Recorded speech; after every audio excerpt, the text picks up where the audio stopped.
For 14 years now, we've been traveling with the same group of friends.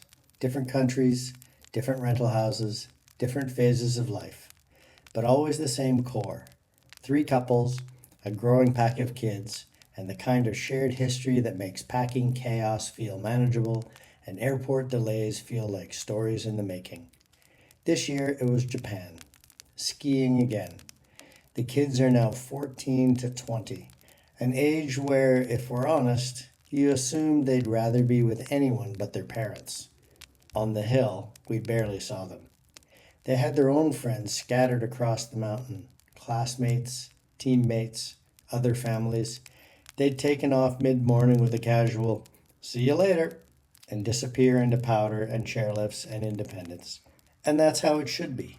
They're growing up, pushing boundaries, figuring out where independence ends and trouble begins, testing space, building identity. At night, though, there's always that quiet parental question. Is this the phase where they want to sneak out, find parties, push limits just to see what happens?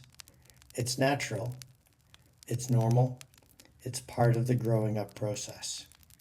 One afternoon, the six of us adults were sitting in a small après-ski bar, boots loosened, faces windburned, nursing drinks after a long day on the mountain. Conversation drifted. Conditions, best runs, who wiped out the hardest. Then someone mentioned one of the kids helping a younger skier who'd fallen. Someone else talked about how they waited for each other at the bottom of a run. And suddenly, we were all talking about our kids.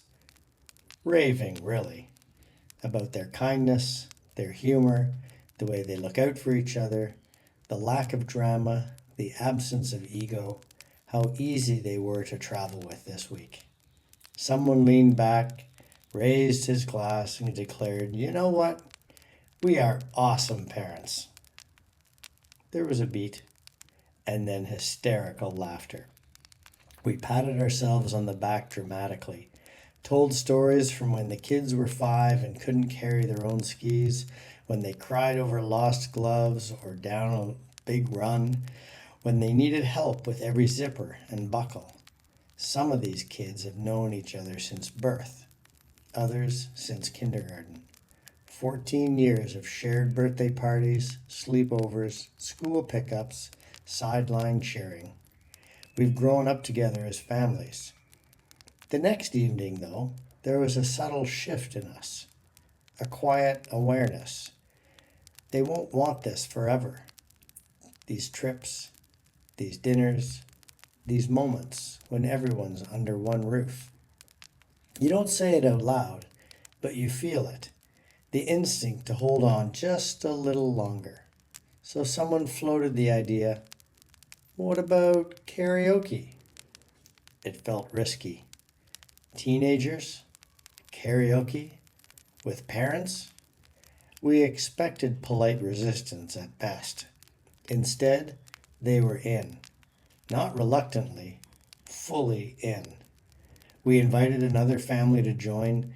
8 kids crammed into a neon-lit karaoke room, 2 microphones, too many song options, a big couch and a low table cluttered with gloves, hats, jackets, and drinks.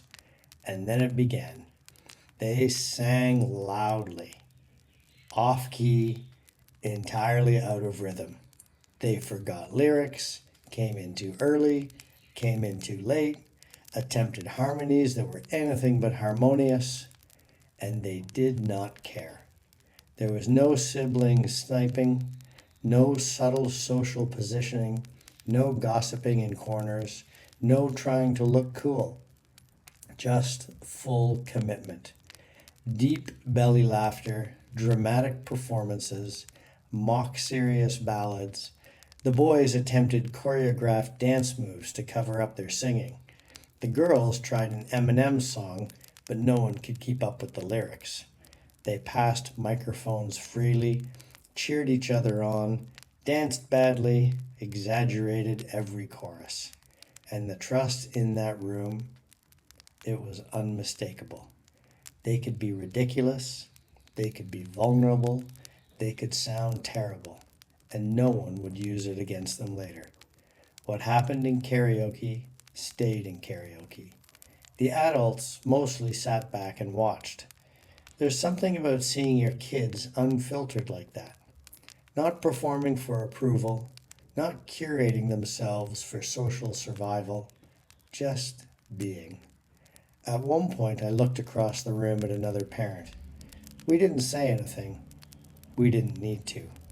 There was this shared recognition of how far they'd come, of how rare this moment might be, of the fact that these nearly grown humans still chose to be here with us.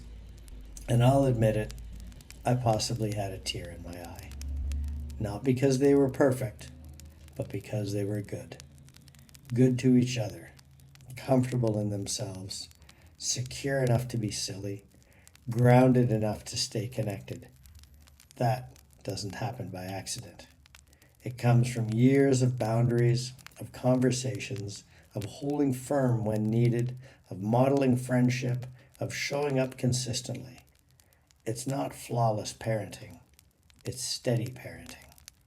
When we step back out into the cold Japanese night, their laughter still echoing down the street, they walked ahead of us in a loose pack, arguing about which performance had been the most iconic disaster. The adults lingered behind for a moment. 14 years. From toddlers to young adults. They're still growing. They'll still test limits. They'll still make mistakes. But that night, they chose connection over rebellion, ridiculousness over risk, family over cool. And as we watched them disappear around the corner, one of us said it again, a little quieter this time. We've done a pretty good job.